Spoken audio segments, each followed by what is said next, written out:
The floor to the United Towns Agency for North-South Cooperation. Thank you, Mr. Vice President. As we gather to discuss the issues that require Council's urgent attention, one burning issue is the dirty war in Baluchistan that has continued unabated for 2 years now. Since July 2010, Baluchistan is in the throes of what Amnesty International calls a kill and dump policy, just like Argentina in the mid-1970s and Chile under Pinochet 73 to 90. Baluchistan's situation could even be worse, as former Federal Minister of Pakistan, Aftab Sherpoi, said on public record that there were 4,000 forcibly disappeared political activists. Two chilling new words have entered the lexicon of political repression in Baluchistan. These words are missing persons, whose badly mutilated bodies are being dumped in Baluchistan by Pakistani intelligence services on a daily basis. In the first week of March, in less than 36 hours, bodies of 8 missing persons, of victims of enforced disappearances, were found.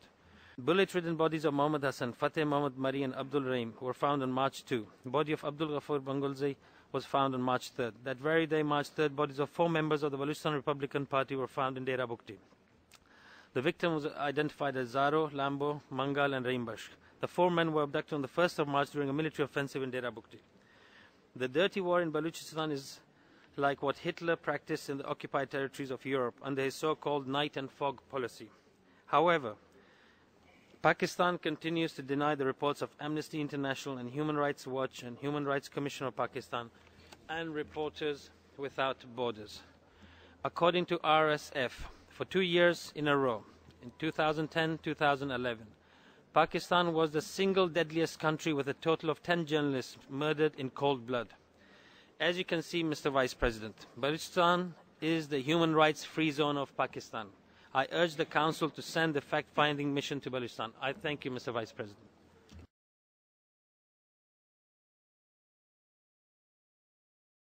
And I give the floor to the World Environment and Resources Council. Thank you, Mr. Vice President. It is a matter of great concern that in this year of international community's concern for human rights for everyone and everywhere, nation-states are not only violating the human rights of individuals, but are also discriminatory against whole regions because of sense of racial or ethnic superiority. People of those regions who are already deprived of the right to self-determination are left with no choice but to rise against the occupying regimes. The recent upsurge of sentiment favoring independence in Baluchistan is a consequence of the Baloch being convinced that their rights have been systematically violated. Statistics suggest that while the province of Punjab has benefited from the resource-rich Balochistan... Excuse me, the distinguished delegate of Pakistan is on a point of order. Thank you, Mr. President. It was not intention of my delegation to take the floor at this stage. We value the work of the civil society organizations in the promotion and protection of human rights. However, we can't allow this forum, the United Nations Forum, for such statements that impinge on the principles of sovereignty and territorial integrity of states as enshrined in the UN Charter. So therefore, we would request that such remarks should be expunged from the proceedings, and we would also request you to ask the Speaker not to indulge in such remarks. I thank you. I thank you, and let me call upon all speakers to respect UN language when making their statements and uphold UN standards when referring to countries or territories. You may, yes, the United States. Thank you, Mr. President. The United States believes that accredited NGOs, and this is one, should be permitted to speak.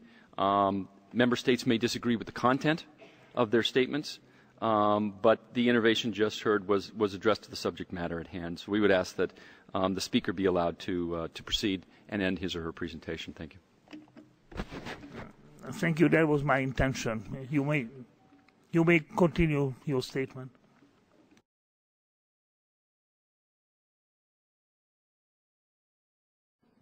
Statistics suggest that while the province of Punjab has benefited from the resource-rich Baluchistan, the lives of the people of Baluchistan have gained little from the riches that their land holds.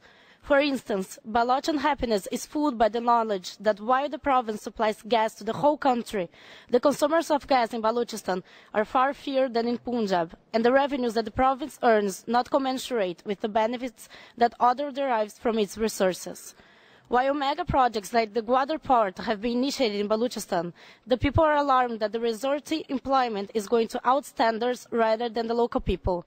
The influx of outstanders have then made them targets, suggesting a mood in the province of complete distrust of the federal government's intentions. Even projects that could benefit Baluchistan are looked upon as an exercise in neo-colonialism, particularly because of the overwhelming presence of Pakistan's armed forces engaged even in the economic field in the province. There is similar sentiment in Gilgit and Baluchistan, where also nationalist elements have long complained about the resources of the region being exploited by Islamabad. Gilgit and Baltistan are part of the erstwhile princely state of Jammu and Kashmir. The region was forced by seized by Pakistan after the partition of the Indian subcontinent. Despite the passage of decades, the region continues to be denied any participatory democracy, with political activity by pro-Safrul's groups affected banned, their leadership either denied or exiled. Thank you, Mr. Vice President.